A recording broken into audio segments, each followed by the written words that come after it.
right, who's here for the first time? Hands up. Who speaks Greek? CAEF. Okay. I said good night. That's about one of the, I need good day and good night.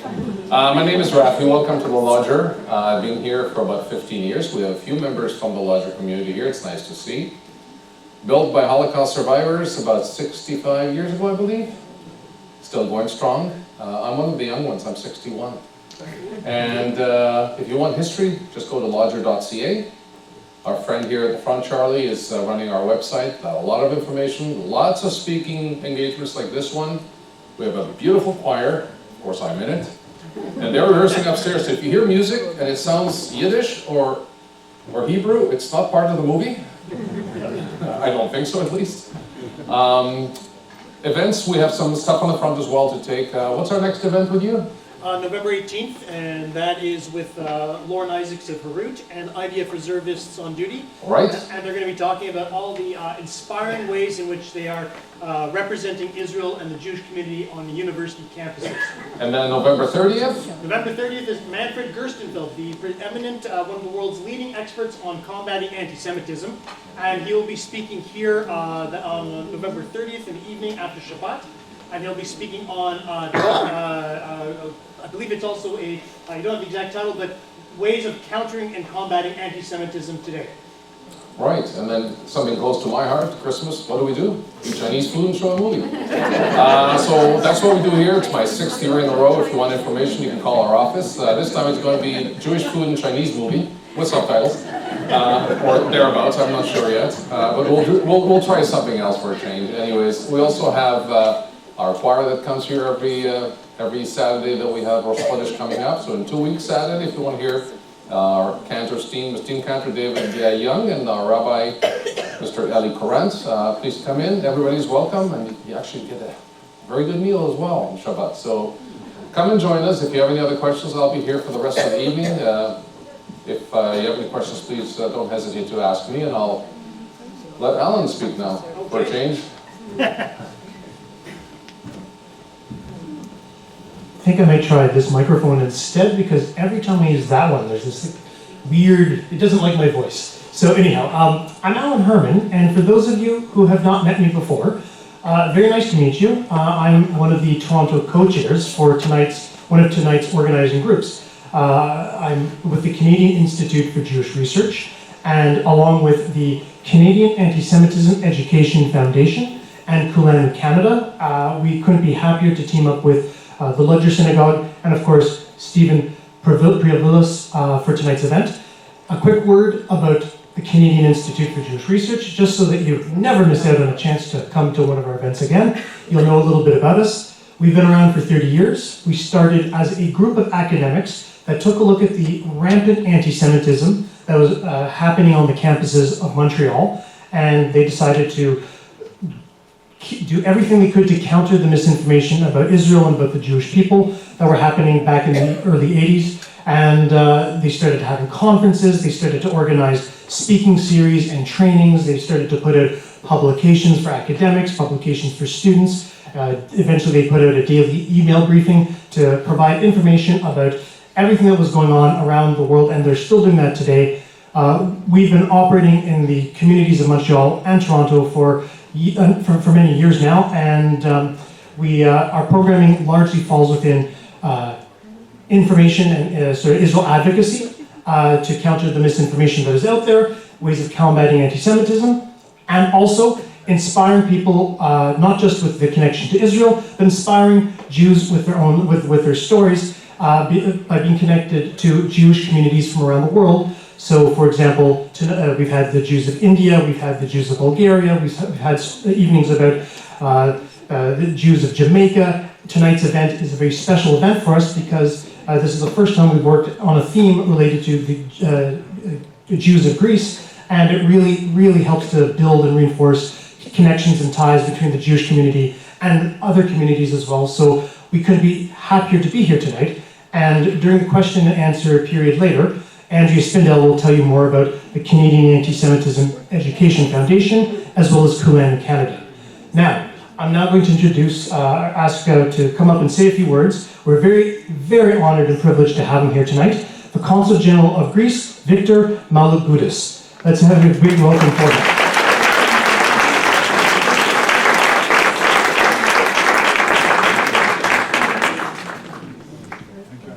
So which microphone should I use? You choose, you choose. This one? Yeah, go for it. One's Greek, one's English. So good evening, everyone. Thank you, Alan, for the kind introduction. Most importantly, thank you for the invitation, for reaching out to my office. I'm very grateful because I will finally get to watch this movie, for which I have heard and read a lot of wonderful things about.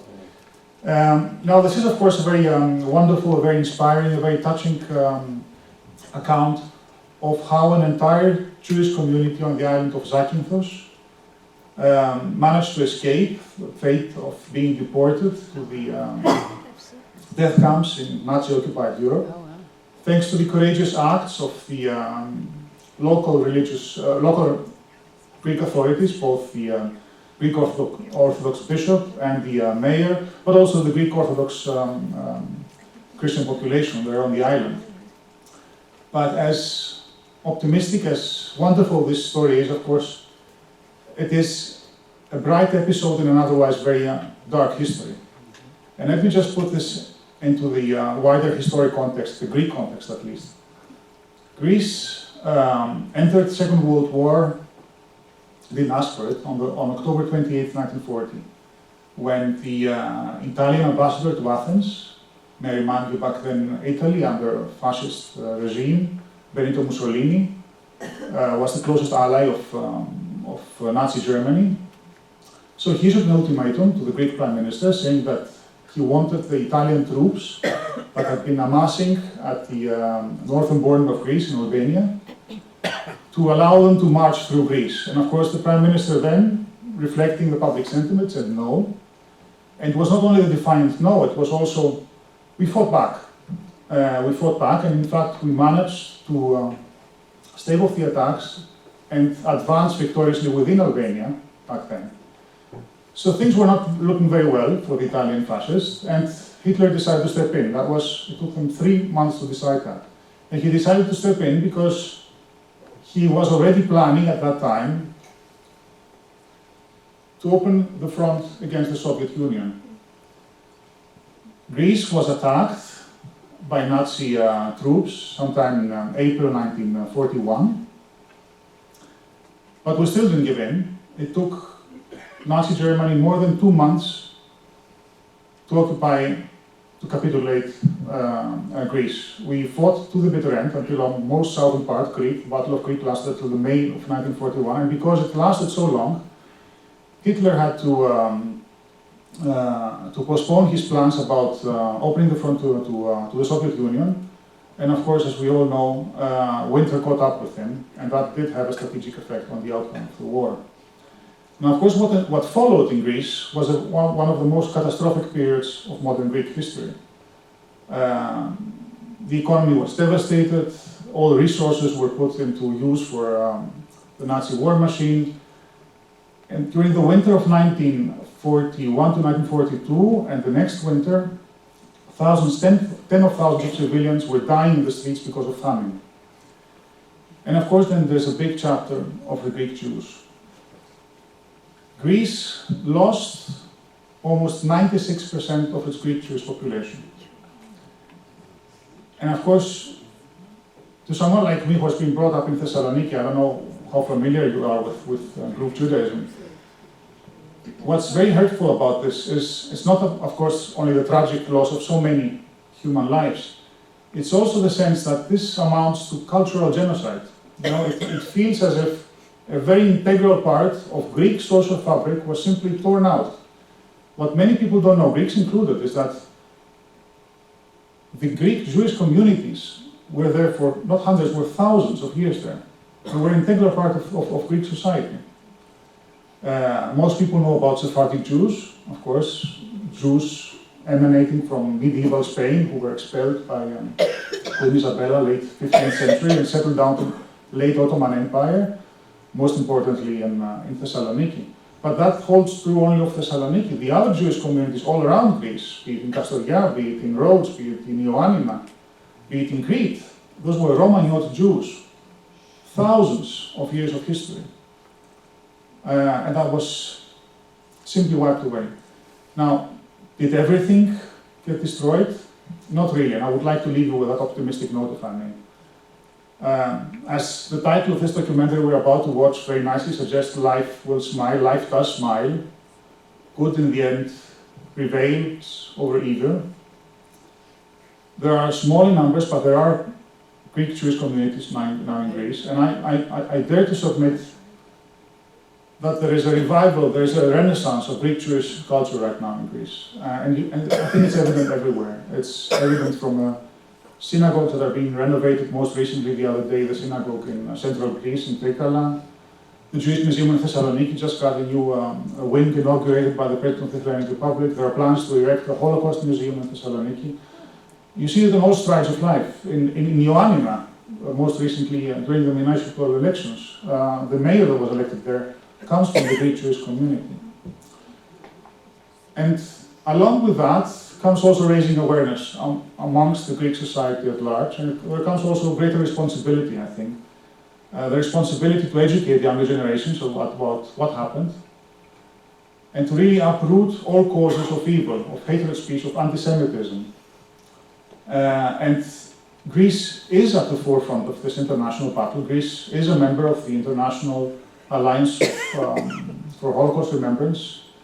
In fact, our Prime Minister announced the other day that Greece is one of the first European states to adopt the working definition of the International Alliance for Holocaust Remembrance for anti-Semitism and Holocaust denial. And so I think this is where this wonderful documentary fits in. It has a very educational value, very big educational value. And thank you, Steven, on a job very well done. I don't know where Steven is. Yeah. Okay. So thank you. I promised to be brief, but I wasn't. I'm sorry. Thank you. Thank you.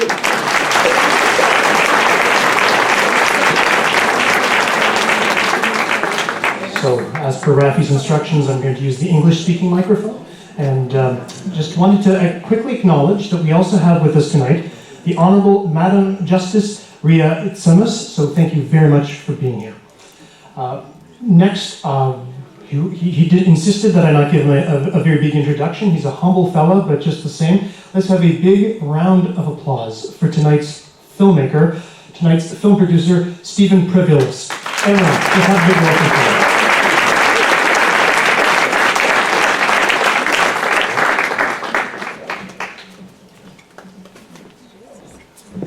Thank you. Hello, everybody. It's a great honor being here. It's my first day ever in Toronto in my life, so it's amazing to be here with this audience. So I'm very grateful. I think the film speaks for itself, so I don't want to say much about it because our narrator, Haim Konstantini, is a much better storyteller than I would ever be. And you will see that when you see him speak about the story. There are two things I want to draw your attention to, though. One of them is, and I'm sure most of you in this room are aware of it, is how quickly, from Hitler getting democratically elected in Germany, the Holocaust happened. So I think as a society we need to be very careful in the future and the present, that when the clues are there, let's make sure we stop it before it's too late, not only for the Jewish community or the Greek community, any community. So I just want you to keep aware of the historical facts and how quickly it escalates. And I know most of you know this, but for me, even though I knew a lot, when I was looking at the facts, I was a little bit shocked. The second thing is, even though this is a film about World War II, is to remember how relevant it is today, that it's a film for me, that's why we did it, and I'll talk more about it afterwards, that it offers a solution to what we can do today as a society to make sure that this never, ever happens again to anybody. Without further words, enjoy Life Will Smile. I don't know who's going to start it, but enjoy Life Will Smile.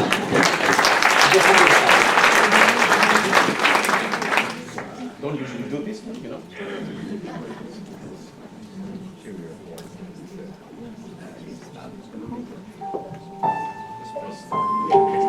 Straightforward.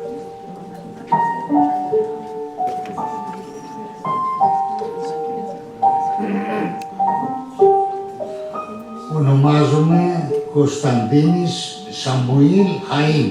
Η σημασία 35,000 civilians of the island. So the rest of them were basically Christians. But there were 275 Jews and 35,000 Christians on the island.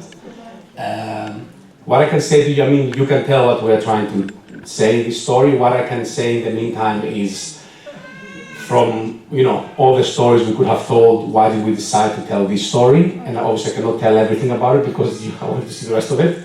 But I decided to become a filmmaker when I saw Schindler's List when I was a 14-year-old boy in an Athenian cinema. And it's a film that really changed my life. First of all, it was one of the, if not the best film at that time that really made people that didn't know maybe enough about the Holocaust to understand what happened during the Holocaust, because there were a lot of documentaries until that time, but I think Schindler's List brought it to a wider audience, including me. I was brought up in a Christian family who were told about the Holocaust, but not enough. And Spielberg's Schindler's List really made me understand how devastating was what happened, and also, show us that there were some good people, if Oskar Schindler can be considered one of them, because he was a Nazi at the beginning of the war. But it made me realize, what I'm trying to say is that film made me realize the value of every human life in a way that no book or story or anything had done until that time. So on International Holocaust Remembrance Day 2013, I heard of that story, and to be honest with you, at the beginning I didn't believe it, because I thought, how is it even possible for us not to know about the story of a whole community protecting their fellow Jews? Like, I'm Greek, this is a Greek story, how is that even possible? So I went home and researched Yad Vashem, which is obviously the most reliable source for the righteous among the nations in the world, and I saw that it was a true story. So that's when we embarked on a journey of trying to tell this story in the best possible way. And as you can see until this point, and it continues this way, we decided that we want to tell this story to be told by one survivor, like one single Jewish survivor, to tell us the whole story. We didn't want to get scholars, we didn't want to get historians, we didn't want to get the Greek to say, how well did we do at World War II, because, sorry, to the Greeks who are here, we didn't. I mean, 77% of the Greek Jews perished during the Holocaust. That's 77%. In Thessaloniki, which I need to mention that, most of you won't know this, Thessaloniki had a Jewish population for 2,300 years. It was called the Mother of Israel because it was the only community in the whole world that had a continuous large Jewish population. 96% of them perished in the Holocaust.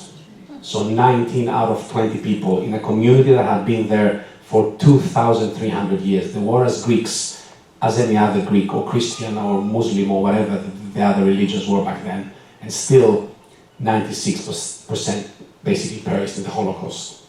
So when I heard of that story, we decided we wanted to be told by a Jewish person, and the survivors we could find were 6 people in Tel Aviv, and because they all lived there. And we interviewed 5 of them. They were amazing human beings. None of them were a storyteller. You need a storyteller to tell the story. And the last person we had to see was basically Haim. So we went to his house.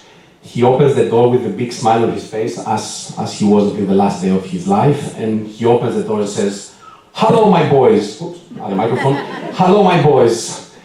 Come on in. I just came back from my chemotherapy, but come on in."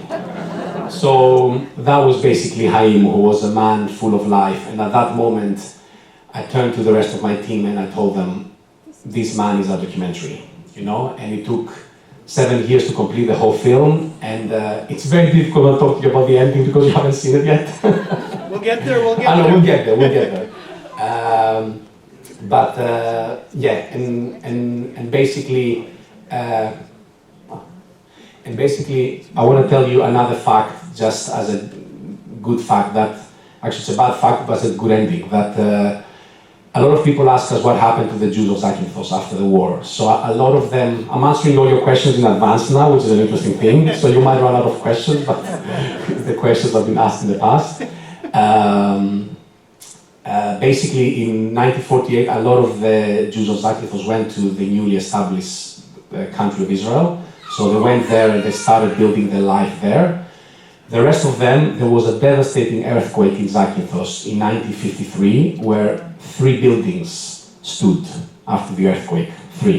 The whole of the city of Zakynthos was flattened, basically the capital, let's say. So the rest of the Jewish population left for Israel or Athens, mainly Israel, in 1953. The interesting fact about this, based on the story that you haven't seen yet, but you sort of know, is the first ships that arrived in Zakynthos after the earthquake were from the Israeli army, and somebody joked about it and said, you know, an Israeli person joked and said, actually, Israel back then must have had only 2 ships, so we basically sent one of them to the island of Zakynthos. So it was the first ship that arrived in Zakynthos with a note that said that the Jews of Zakynthos will never forget what the beloved mayor and bishop did for them during the war. Which you haven't yet seen what they did for them, but very soon you will. I don't know what else to say while waiting for this. We got a question? Yes, wonderful, please. Where are you showing this? To who?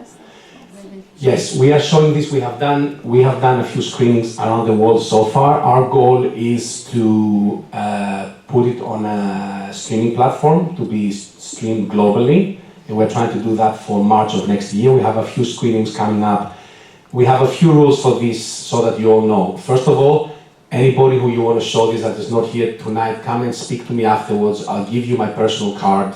You can send me an email, and I promise you I'll send you an online link with a password for you to show the film to anybody else you think needs to hear this story, whether they're kids at schools, universities, your grandmother who's at home and cannot be here, your nephew, anybody. So just come to me afterwards, I'll give you a card, and you can show the film to anybody else you want. The second rule we have about this film, and that applies for all of you, the rule we have is we don't charge anything for any time we show this film, because this is not, we made this film out of our own money, the director, Drake Leanthus, and I, and the whole goal of making these films is to spread the message of this story, that it's 25 minutes away from you seeing the message, the real message of the story, but is to spread the message. I mean, you understand roughly what the message of the story is, so I'm not giving anything away. So our plan is to spread this message as wide as we can, because it does offer a solution about what we can do now about the rise of hatred and anti-Semitism. And for me, there have been amazing films about actually commemorating the Holocaust and remembering those who perished. But sadly, I think the world today needs, apart from that, needs to find solutions for the societies of tomorrow. And this film offers a solution that the rest of us, what we can do. I often say to people, I don't know which one of you has spoken to a racist person or an anti-Semitic, or somebody with hatred in their hearts. I have a few times, and you hit a wall where you realize that you cannot change these people's minds. When somebody tells you that the blacks or the Arabs or the Jews are not human beings, there is not, what do you argue with that person? You're like, if you don't understand that, what can I tell you? It's so obvious that I cannot tell you anything. So I think what I feel we can do, the rest of us can do, is make sure that those voices that sadly I think will exist until the end of time, and I hope I'm wrong, we can make sure that they're drowned and they are not heard and they are stuck in a corner. They will always be there. Let them be there. They don't have any power over us, because the rest of us stay united.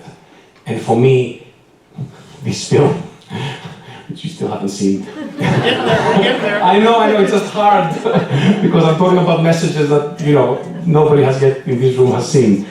But what the rest of us can do is make sure that we stay united, and we make sure that, those voices of the racist and the people with hatred in their hearts are so low and so insignificant that they don't make a difference to our world. And for me, this film and this community offers us that for 2019 and for the future generations to come. So, and when you see it, try and remember what I just said, because it does make a difference. Anybody else who wants to ask something without having seen the film? Any other films? Yes. Could you repeat the question? Yes, we are making other films. First of all, what we're doing right now is we're turning this story into a narrative feature film, because if you look around you, the average age of our audiences, which is usually the case, let's say there are not many teenagers here, you know? Even though some of you are, but not many.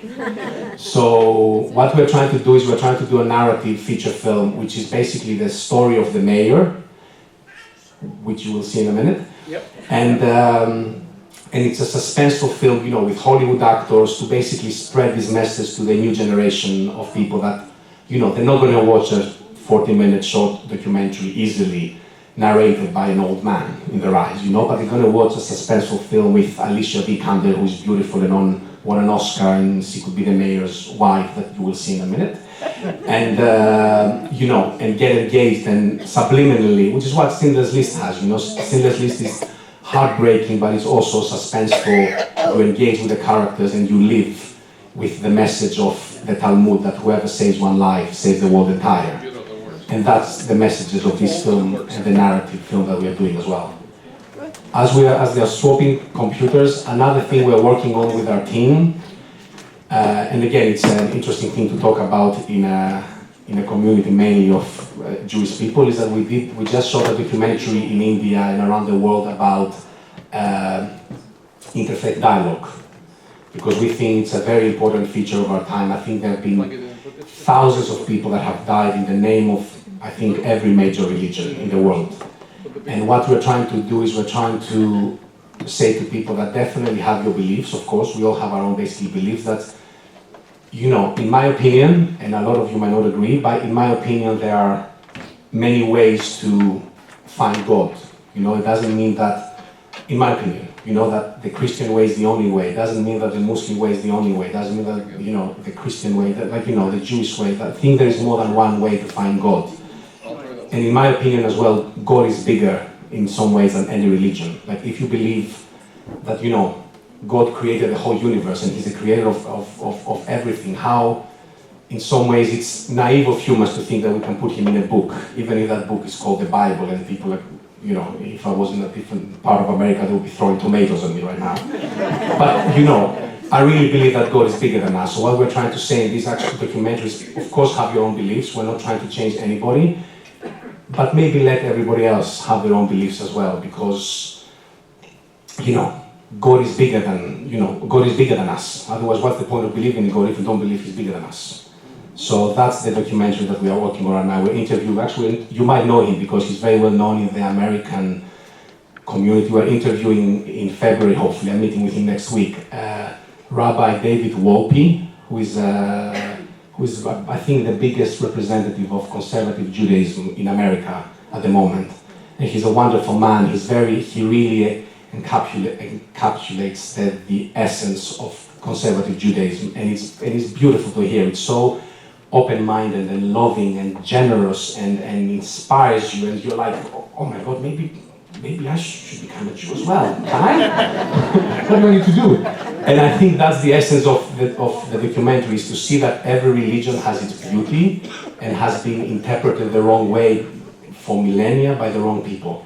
And we're trying to, in the way that we can, with a little wisdom that we have, very little, to put the record straight. So, in a way, yes. What do you attribute the failure of the other Greek communities to save their Jews?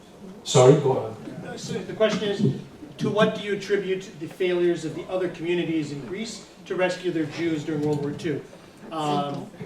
Can I ask you the same question about the rest of Europe? Yeah. If you answer to me that about the rest of Europe, maybe it will help me answer that to you about Greeks. Because it's... and that's the part of the documentary that you have seen, so I can talk about that, which is good. I think the beauty of the Jewish community of Zakynthos was that they were an integrated community with the Christians. Everybody respected each other. Like, I respect the fact that you might not want to use electricity on Saturday, on the Sabbath. Which one is it? Either one that works. So I would say maybe go with the low resolution. If it's a slow computer, go with the low resolution, because it might play it better. Oh, the 2.8, okay. Yeah. No, definitely not the 2K. Oh. The 720, yeah? There, play the 720. It should be good enough resolution for this. And it should be around 14 minutes, 15 minutes, just to go maybe a couple of minutes back. It'll take a while till it kicks in. Okay. Wonderful. We got time for another question. All right. So I didn't answer the ones. What's being critical? No. What's being Oh, critical? No, I'm not saying that you're being critical at all, and I just wish I had an answer for you. Let me ask you a return question, which is, if you had if you were, again, you haven't seen the movie, can I answer that after the film, because it will make a difference? Okay, fair enough. There was a question in the back. There's two here. There's two. Let's start with the one who's leaning against the wall, and then we'll move to. Is there anything similar to the island in Greece? Anything similar, a similar story in which a large portion of the Jewish population was saved by the local community? I think there is a story in France. There was an area in France which I'm not aware which one it is, but I've been told about it a few times.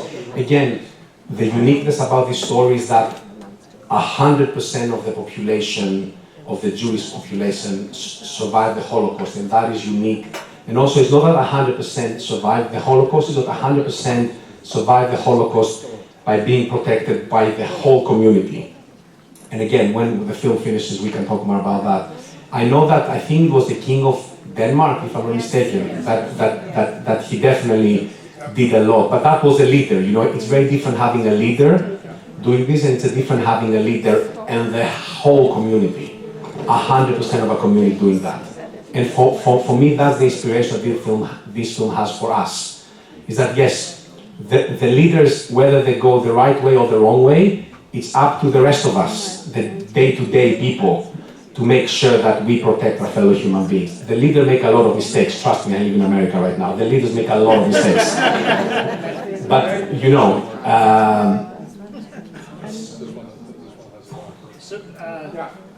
Quick question. yes. What can you tell us about the Jewish community on the island today?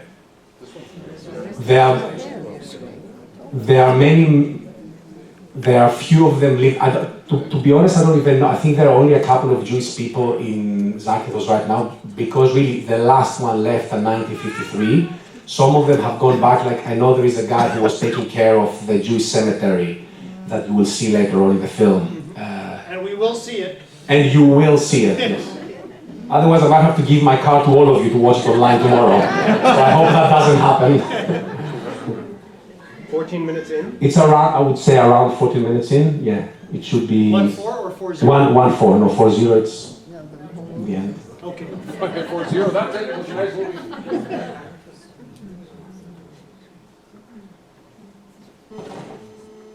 I could have gone and brought my computer from home by now.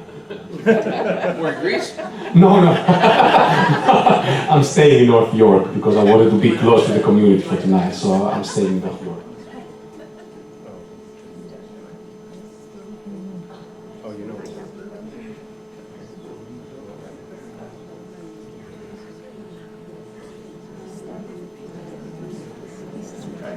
We are playing on a different computer, right? Yes. This is Okay. It's worse.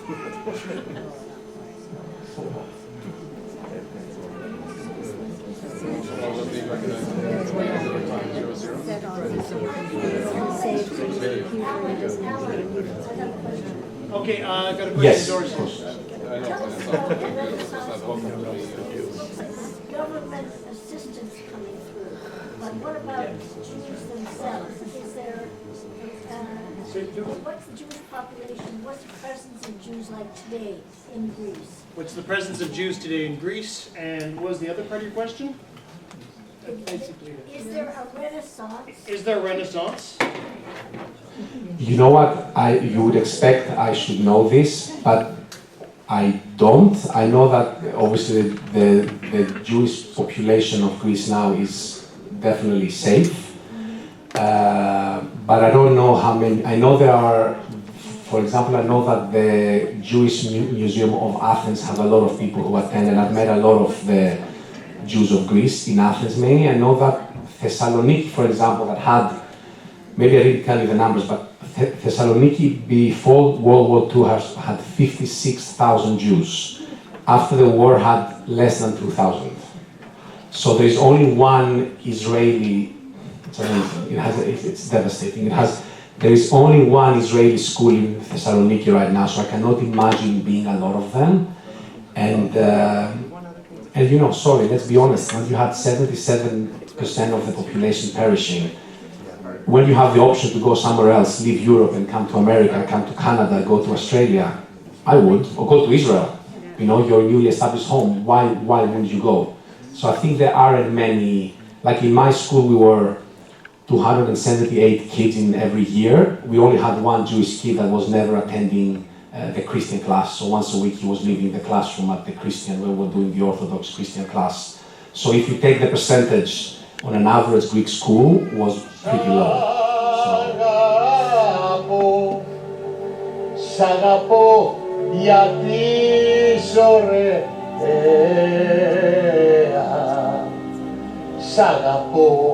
Γιατί είσαι ωραία, σ' αγαπώ γιατί είσαι εσύ.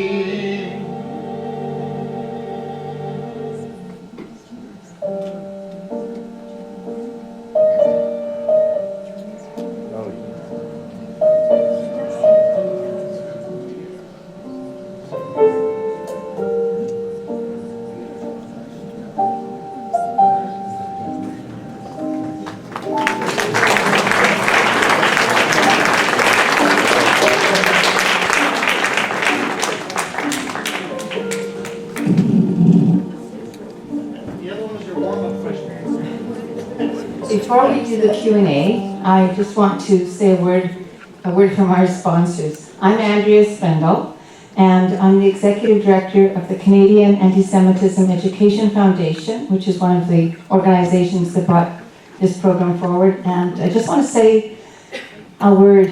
I think the film captures everything I want to say. We have to stand up to anti-Semitism, to every act of unkindness and hatred.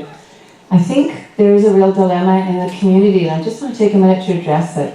Because some of you will be aware of the book by Barry Weiss that came out very recently. She's a young journalist, in which she points out that it's very easy for all of us as Jews to see the evil of fascism / white supremacy / extreme nationalism, etc.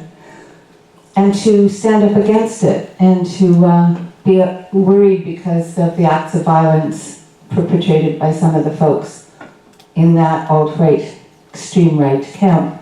But we also have to pay attention to the extreme left, which she also describes, and that I think is really important to mention. And that is where Israel has become the Jew, and people that are opposed to the existence of Israel and the right to self-determination of the Jewish people are in fact guilty of anti-Semitism. And the organization that I represent is about combating anti-Zionism, which is anti-Semitism, which I refer to because the Consul General made a very good point when he said an important, I don't know all the 31 countries that have endorsed the International Holocaust Remembrance Alliance definition, but the working definition of anti-Semitism includes denigrating Israel and treating it differently from all other nations.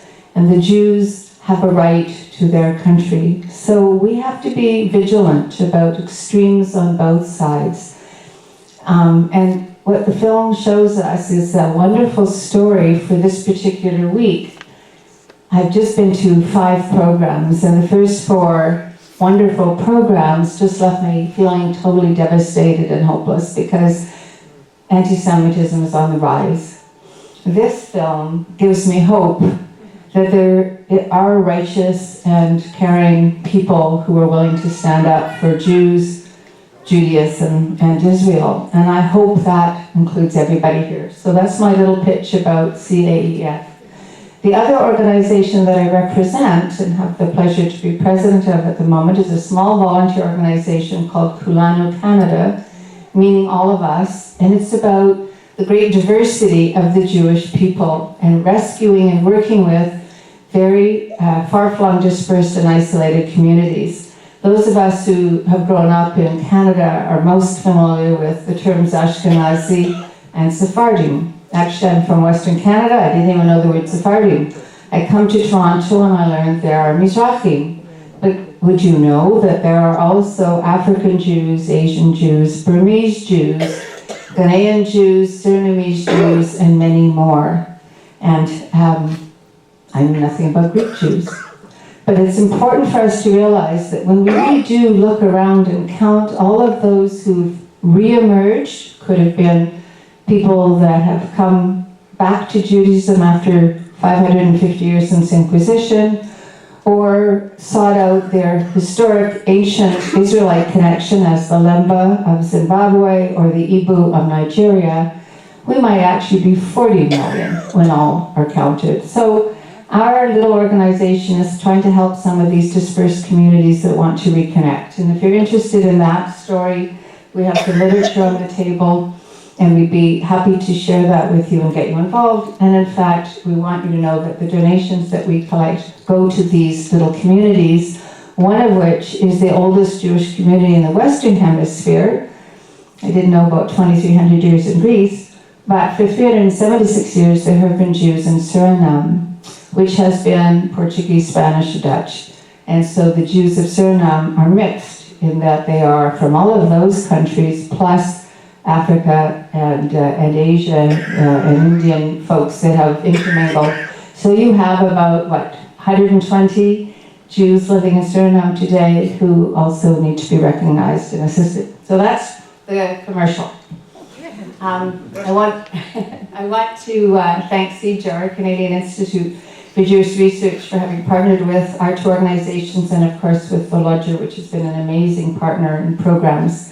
And thank you so much to the Consul General for showing up tonight, and it was a pleasure to meet you and the other delegates in the Greek community, and hope we'll have an opportunity to do some programming together.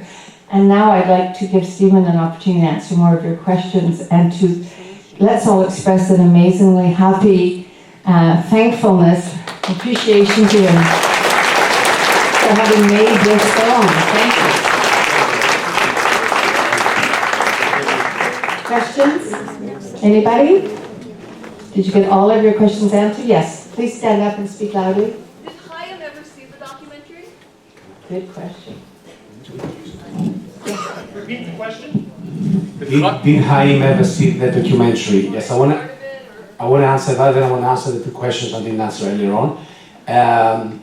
Chaim, yes, basically we knew that Chaim's health was disintegrating, so we did a quick version of 95% the same, but us filmmakers are so picky that we are crazy. But anyway, we did a version of the documentary that we did the world premiere in Zakynthos in October 7th, 2017. The film was not properly finished, and we invited Chaim and 16 members of his family, which was the maximum they could attend, to come to Zakynthos and be there for the premiere of the film. Chaim was a very humble man, and for that week in Zakynthos, he was literally the celebrity of the island. And he came there. I remember his two out of the three daughters who could attend that, you know, they had tears running down their eyes as they was watching their father be full of energy. They had him right next to them, and they knew that it was his last time in Zakynthos, because a few months later he died. Can I ask if anybody survived from the mayor's family that came forward? Yes, from the mayor's family, everybody actually survived. Just to tell you a quick story about that, just to say something, so I'm going back to Chaim for a second.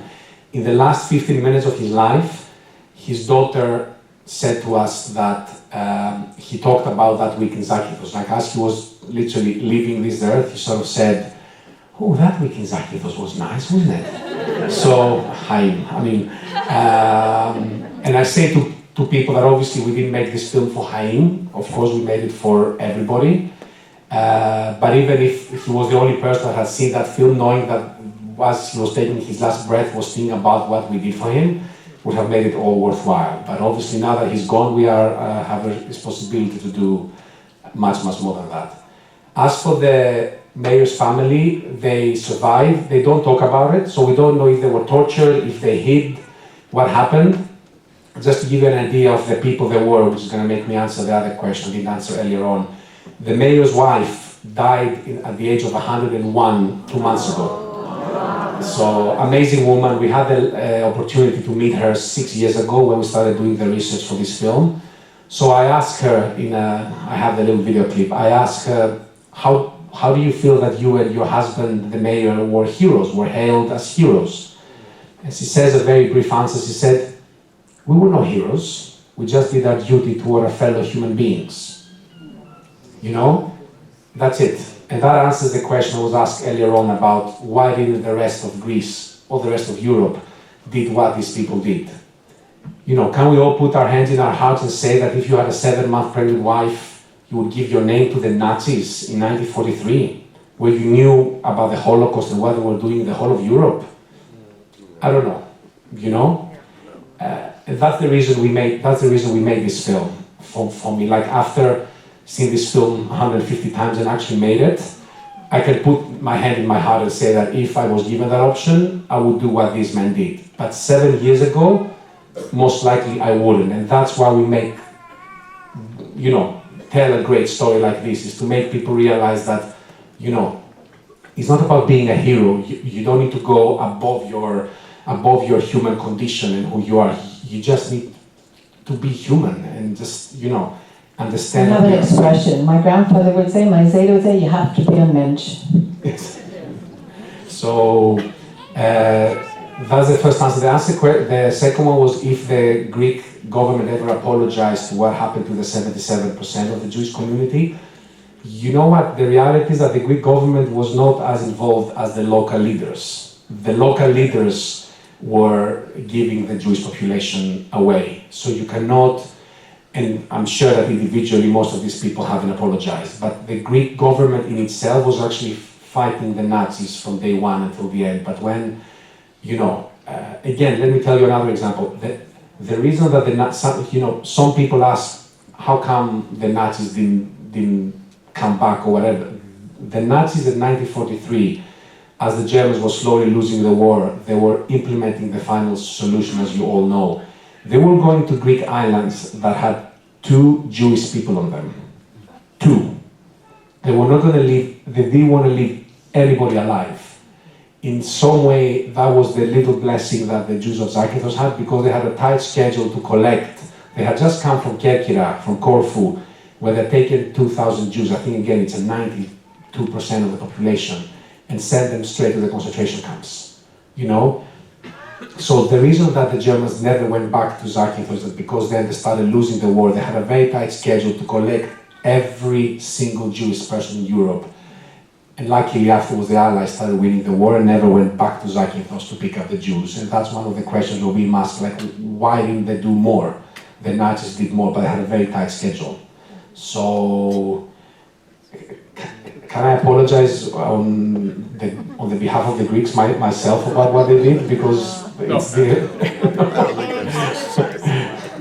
so, well, maybe part of the guilt I have as being Greek is making this film, because I want to make sure that we all know, you know, again, I've said to other people that this is a story that could have happened anywhere in Europe, and I still want to tell that story. You know what, the Greeks have a Greek word that you will understand, but most people word, it's called philotimo, and it doesn't translate in English well, sadly, but philotimo is, it's almost like a friend of honor, but it's not even honor, it's much bigger than that. Is what the mayor's wife said is about, we all belong in the same community. These people were one community. You know, and I said earlier on, the Christians were respecting the fact that the Jews go to the synagogue, and the Jews were respecting the Christians of going to the church on Sunday, and it was rest day. And nobody was asking the other to break their, you know, to break their rules and their basically tradition. You know, everybody respected each other within a community. And I think the one thing I can say now about this film, which I couldn't earlier on at the interval, let's call it an interval. I told you intermission. I know, intermission, you did. You didn't mention it was longer than the film, but it's fine. So, this film is a film about 2 leaders that inspired 100% of a community. You know, and the world today doesn't have many of these leaders. And the ones that we do have, let's make sure we support them and we embrace them, and we, you know, that's what these people did. Again, think about it. 100% of the community. The Germans were offering food, they were offering clothing. These people were starving and freezing in the winters on the island. And yet not one of them, one out of 35,000 people gave any Jew away. Why? Yes, they were definitely good people, but they were inspired by two great leaders. And that I think we should all remember. And again, in America that hits home a little bit more, and I'm not saying anything about American politics at all, but in America it hits home a little bit more, but still, the world needs good leaders, and we, us, in most cases, if it's a democracy, we choose our leaders. So let's make sure we choose leaders that they protect the Christians and the Jews and the Muslims and the gays and everybody else, because it's up to us, and that is up to us. So, yeah. Any questions? Anybody else? Any questions? We have some time? Okay. Go ahead. How do you make a living? Where do you get the money? How do I make a living? I actually usually work as a cinematographer, so I'm a director of photography in Los Angeles. I do stuff for Netflix and other companies. This was my passion project. So as I said, the director and I invested a lot of our personal money. We didn't get any funding or anything. We just wanted to tell the story the right way. I think I had my middle-age crisis quite early, in my mid-30s. And I realized that it's great to do commercials and make good money, you sleep well at night in a comfy bed, but somehow your soul is not fulfilled. And I realized in the last couple of years I do really documentaries. Luckily I get paid for most of them because I cannot afford to pay for all of them. And I just realized that it's important for the rest of my life to try my best to tell stories that people need to hear. You reach a point where you realize that you want to leave whatever your legacy is, you choose what your legacy want to be. And for me, having a larger number in my bank account that, as far as I know, you cannot take to heaven with you and open an account there, it means nothing to me. I'm happy to have a comfortable life and be okay, but spend my energy and my resources and my knowledge as a filmmaker of 20 years now to tell stories that will make the world a better place. Because in Ottawa we had lunch with two Supreme Court judges, two amazing women. And I said to them that, us as filmmakers can do whatever we can to change people's minds, especially in a generation of kids that live online and they watch videos and they live online, they watch online content all the time. And I said to them, our responsibility is to try and put that bugging in people's lives to do the good thing, and then it's up to you to implement it into a larger scale. And one of the Madame Justice actually corrected me and said, actually your work is more important than ours because you go into a bigger scale. I don't agree, and she's an amazing, humble woman, I don't agree. But I think that as filmmakers, we have a big responsibility in 2019 to change people's minds. And I don't know, I felt that a few years ago, and I'm going to keep doing it as long as I can pay the bills. It's so far so good, so that's the plan. A couple questions on this side. Yes. Does somebody want to ask a question over here? Go ahead. What was the role of the Greek Orthodox Church throughout the German occupation? Was it consistent or? No. Again, it's on a person-to-person basis. Like I don't know if any of you know the story of Archbishop Damaskinos in Athens. He basically was Athens. If you see the statistics in Greece in World War II, all the numbers are, all the Jews are less in every city apart from Athens. Athens is the only city that has a plus. There were more Jews after the war than before the war. The reason being Archbishop Damaskinos was basically the actually Greek ID card back then had your basically religion, and he was issuing religious basically ID cards with the Orthodox Christian church, the Orthodox Christian in the name of basically religion to, I think it was around 1,000 Jews, if not more. So he definitely helped. Other leaders, again, I don't know if you know this, but the rabbi in Thessaloniki, I've consistently read that he was a Nazi sympathizer, that it didn't take long for him to give his people away, So if a rabbi would do that, I can promise you there were a lot of Orthodox Christians who did that as well, actually there. So it does go on an individual or on a person-to-person basis. And for me, that's why, again, this story is important. It's like, we can all be righteous among the nations. It doesn't need to, we just need to do the right thing, the righteous thing. And it's simpler than we think. Like, these people didn't think twice. And it's important to remember that. Like, we shouldn't be thinking twice, because you go to the temple and I go to the church. I shouldn't be thinking twice about saving you than my friend Maria, who goes to church or something. What's the difference? And again, stories like this really remind us that. So, over here? Yeah. Actually, not so much a question. I just want, first of all, to thank you with all my heart. This is an incredible story, but I'm also very impressed with you and your work and your attitude and your soul is so beautiful. And I just want to give you that acknowledgement. But also, I just thought you might want to find interesting that I have a friend in New York, a retired professor, and he's a Greek Jew who was born in a cave, saved by peasants, a peasant family who also had nothing, and they brought whatever food they had, they shared, and they brought it to this cave where this gentleman was born, in the cave, in a place called Volos. That is very, very generous what you said. Thank you very much. I mean it with all my heart. Thank you.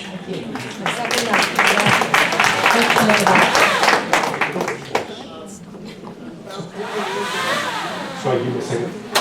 About 20 years ago, we were in Rhodes, and we saw the synagogue in the old Jewish section in Rhodes, and I've never seen a book of members of the community that had left in the late 1930s, and they had left for places like Central Africa and South America, very disparate places. And I've always wondered whether some of the people in that community in Rhodes actually had an inkling of what was coming down, or what was whether they would, getting information from Europe. Did people hear the question? No. The question is whether, tell me if I've got it right, some of the Jews that were in Rhodes who left in the early 30s? Mid-30s, did they have an inkling of what was happening in that they left then, and there's a record of their having been there, and this gentleman is saying, could they have known, would they have known what was going on in the rest of Europe at that time? I think there were a lot of educated people that could see what was coming. I think most people sadly couldn't anticipate exactly what came. I mean, even Haim says that, like, when the rumors were clear, we just wouldn't believe. Like, we would, I don't know if you've been to Auschwitz, if you've been into any of the concentration camps. I have. And what you have seen in 100 documentaries is not as horrifying as what you see and what you see and what you feel when you get there. Like, to me, it's incomprehensible that human beings could do that to another human being. But you know what? I said earlier on, I've spoken to people. And if somebody believes in their heart that a Jew or a black person or an Arab is not a human being, what can you say to them? Why, but for me, it just doesn't make sense. And I really, really struggle with that. Like, when I was at that place, it was before we made this film. And I was like, again, I know it's very well known, like the never again is very well-known saying about basically the Holocaust, which, to be honest, I didn't know until 10 days ago, because I use never again a lot. But it's, this could never, ever happen again. Like, you see it and it's shocking. So I think people didn't expect, maybe the people in Rhodes had an intuition that others didn't, and they were some of the lucky ones. But again, it's what I told you at the beginning. How quickly did this happen? It happened in February, that man gets elected in 33, and in May they burn Jewish books. And in April, the Jewish shops are basically getting looted and boycotted. Jewish business. 2 months later, I mean, could anybody expect that would go, Like, could anybody, like, again, please don't say that I'm getting political, even though it's pretty clear what our political views are. But, when you have, the Muslims getting banned from America, from basically specific countries, how far away is that from the next step, and the next step, and the next step? And again, a lot of you might not agree with this, and I know there are a lot of issues there, but I'm just saying that sometimes these things happen quicker than we think, and then it's too late to stop it. And I think it's our responsibility to make sure, knowing the history of the Holocaust, that everybody else is basically protected, not only the fellow Christians and the fellow Jews, because everybody else is a human being as much as we are, my opinion. I think you hit on two truths, which is that the Jews of Europe didn't believe what was happening, and I too spent some time in Poland and Lithuania this year and went to 4 death camps. They didn't believe it.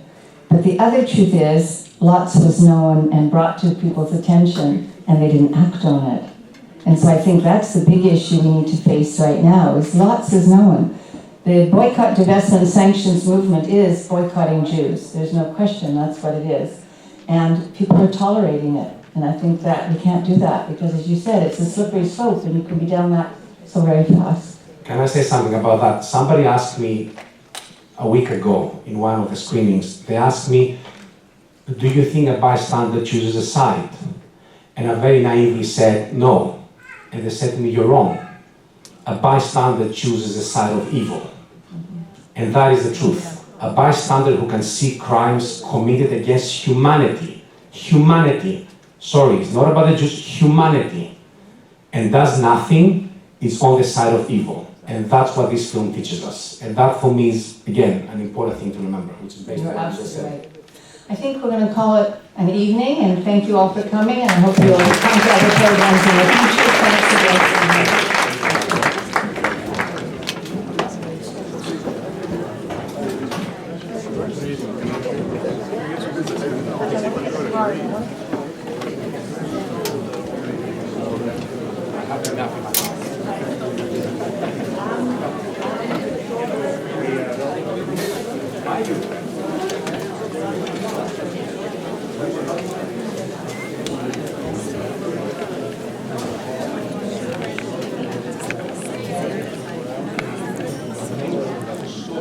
Shalom.